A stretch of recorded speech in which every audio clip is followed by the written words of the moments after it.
Hey, I'm very grateful for this opportunity to celebrate emerging research on gender and the care economy in the developing world.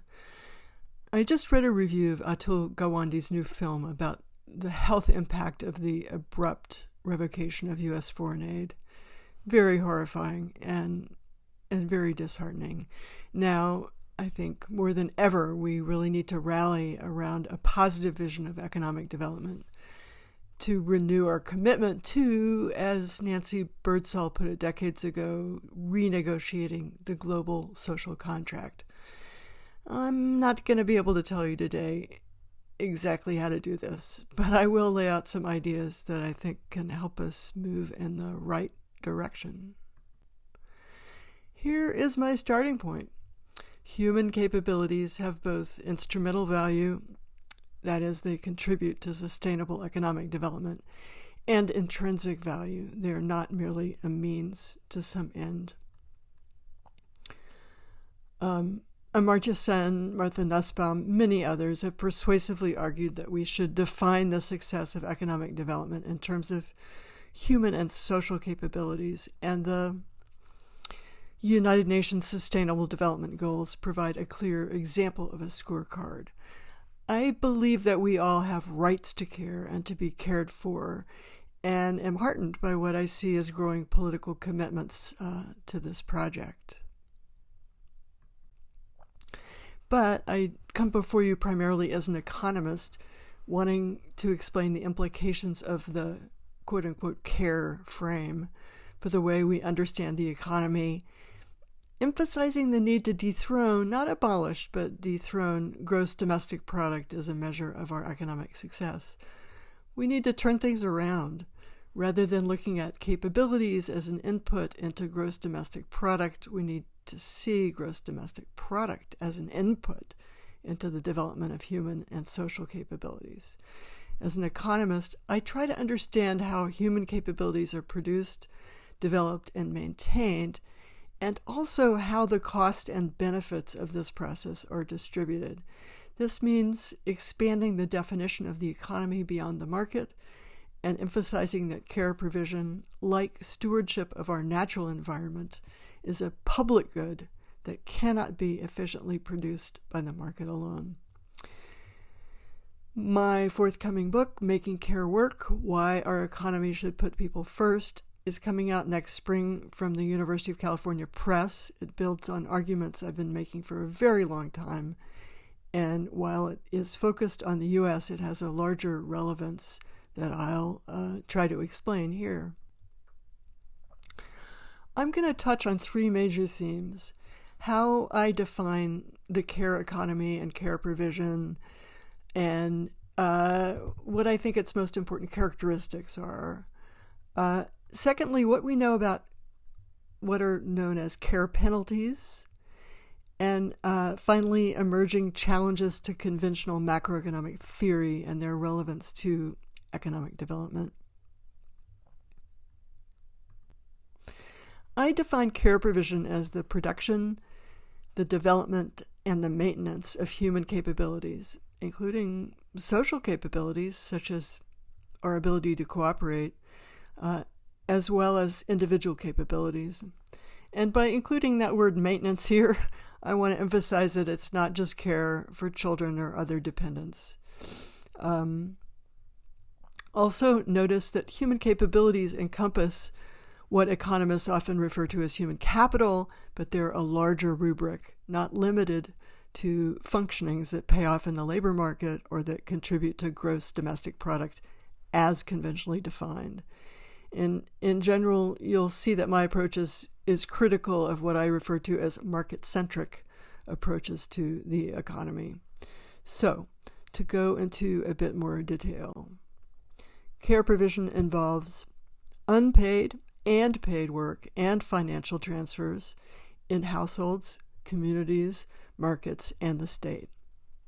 Commitments to care are shaped by moral obligations, norms, and preferences, not just exogenously given preferences, as in standard neoclassical reasoning. The theory of compensating differentials, the fact that we care about things other than money, is really important, but it can't fully explain the economic devaluation of care, which often takes the form of the implicit assumption that virtue is somehow its own reward, always and everywhere. Of course, most people derive some intrinsic satisfaction from caring for others. This doesn't mean that its economic rewards or lack thereof can be ignored. Care provision often generates social benefits that are difficult to accurately measure or fully monetize.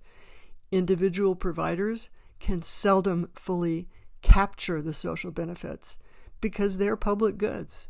And I put this last point in red because, in my experience, it's the point that meets the most resistance, or perhaps maybe it's just the most easily ignored or passed over. Both our natural and social environments are vulnerable to unsustainable exploitation of unprized goods and services, and also to disruption due to unintended side effects or negative externalities. And this parallel between the natural and social environments is really central to my overall approach. So, I interpret growing empirical research on care penalties as an effort to more closely examine the distribution of the costs of producing, developing, and maintaining human capabilities. The distribution not just between women and men, but also among other dimensions, between caregivers and non-caregivers, parents and non-parents, rich and poor, citizens and migrants, just to touch on a few. Motherhood earnings penalties are related directly to childcare responsibilities, sometimes referred to as child penalties. Their relative impact on overall gender inequality in earnings goes up with the level of GDP per capita. Earnings differences may or may not be compensated by intra-family transfers, such as those from fathers of children. There are very many heterogeneities across countries and within countries in the size of the care motherhood earning penalty related to public policies, social norms, availability of migrants, domestic servants, and other factors.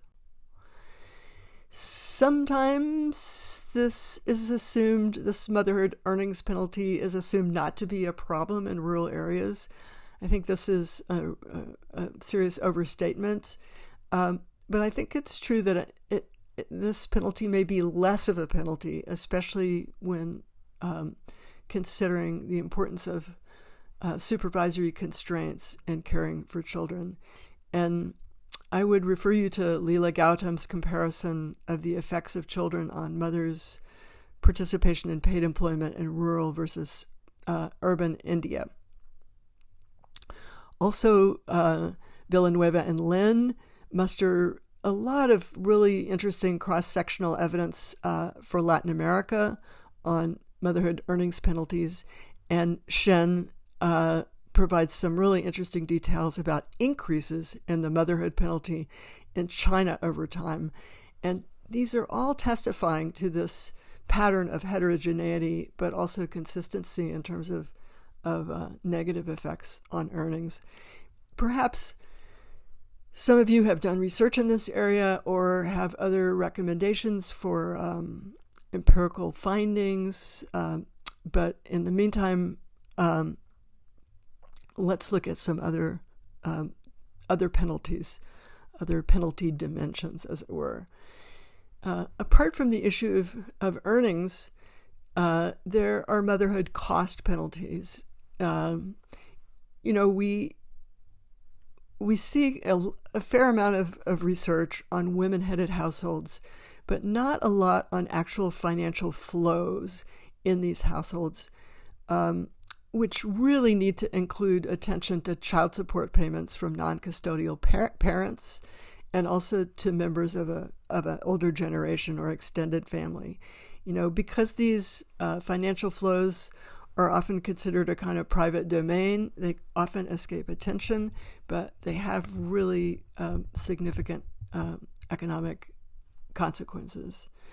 In the U.S., we have a lot of evidence that women pay a disproportionate share of the cost of care for disabled and elderly family members.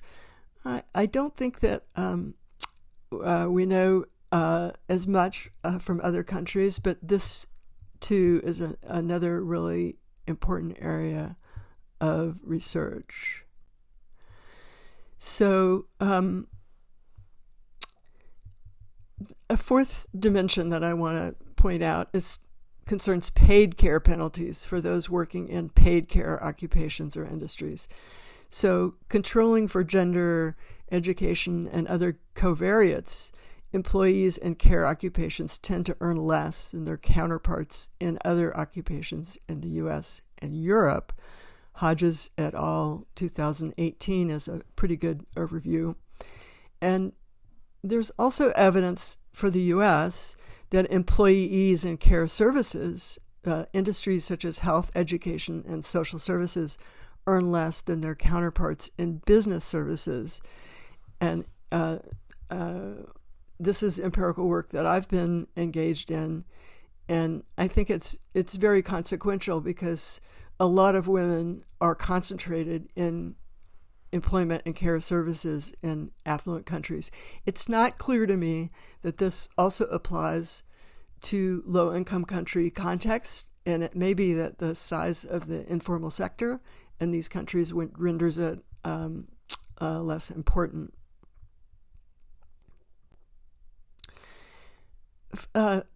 Fifth, I want to just briefly mention that in many affluent countries, the economic benefits of care provision have been socialized a lot more extensively than the costs.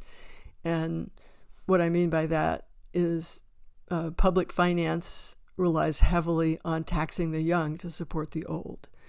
And this asymmetry indirectly redistributes resources from those who actually producing the younger generation to those who are providing relatively few resources to their production and development and maintenance. And I think this is a topic that really deserves more exploration and could really broaden the horizons of the field of public finance and economic development.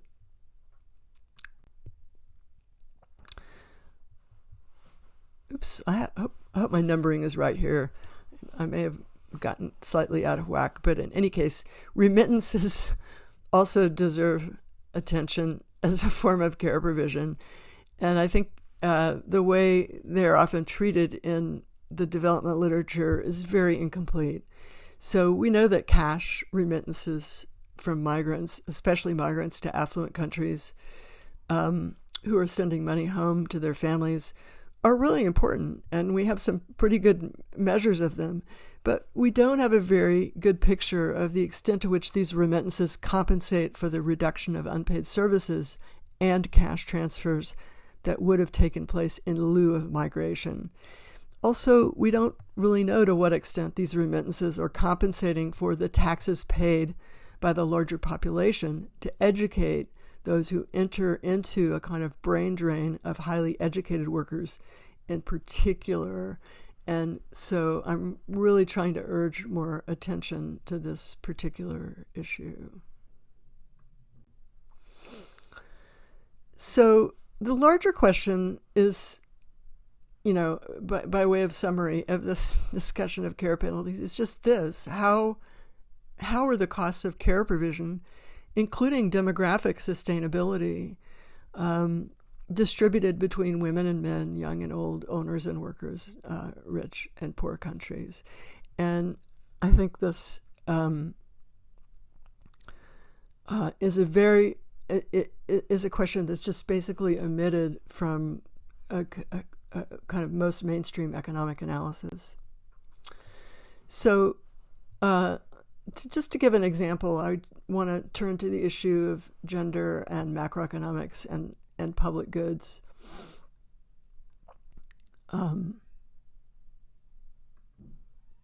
The traditional gender and development frame, I take to read something like this. get women into paid employment. This will increase productivity. This will promote economic growth. This will improve women's bargaining power in the home, and it will benefit children. So win, win, win, win. I don't mean to oversimplify this argument. I think there are some very important variations on this theme, and a lot of really interesting research has developed it further, including the following: thinking about care-led growth as an extension of wage-led growth in a Kaleckian model. Alyssa Brownstein et al. 2011 kind of set this argument in motion. A lot of evidence that investments in the care economy can create more jobs than other alternatives. İpek Karakan has done really interesting analysis for Turkey, Dehanau and Hemmelwhite for the UK and other countries. New macro models are showing very clearly that public social infrastructure investment has a high positive effect on both output and on employment. Still, I want to call attention to the limitations of this theme. Not that it's wrong, but that it's incomplete. It either entirely ignores the economic contribution of unpaid care, leaving it out of the picture, or assumes it's perfectly substitutable and assigns it a very low economic value, a kind of replacement cost wage, typically that of a housekeeper or domestic servant.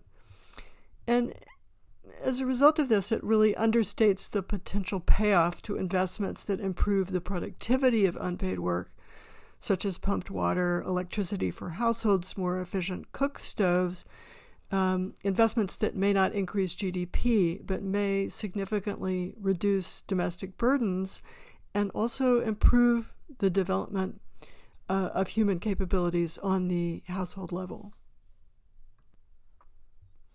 Also, it doesn't really confront the possibility that we've entered a period of global labor surplus. Labor surplus exacerbated by new barriers to immigration and the emergence of artificial intelligence. Also, paradoxically, it ignores the long-run implications of below replacement fertility, which I believe is partly a response to mounting care penalties, which threaten to kind of undermine the fiscal stability of our existing systems of social insurance. And although I think there's awareness of the coming stresses that are going to result, most macro models either take the supply of labor as exogenously given or explain it as a simple response to changes in prices and incomes rather than acknowledging the impact of institutional change or the need to really interrogate the shape of intergenerational transfers and the extent to which they overlap intergender transfers. More fundamentally, the market economy represented by gross domestic product is relatively small compared to our unpriced natural and social assets, including our individual and collective capabilities, which is one reason why we should put these capabilities first. Just to emphasize how complicated the care picture is, it's not just numbers and it's not just love and kisses. In the last few months, I've spent more time than ever writing blog posts and venturing into the realm of short videos. If you're interested in these, you can look for my little series of 7-minute videos called 3 of Hearts. I will also post a video version of this PowerPoint on my website, carethink.org. So I hope you'll check it out, and I look forward to any comments or suggestions or criticisms. I'm really happy to be here with you, one way or another, in one form or another. And I know that we'll find a way to continue the conversation. Thank you very much.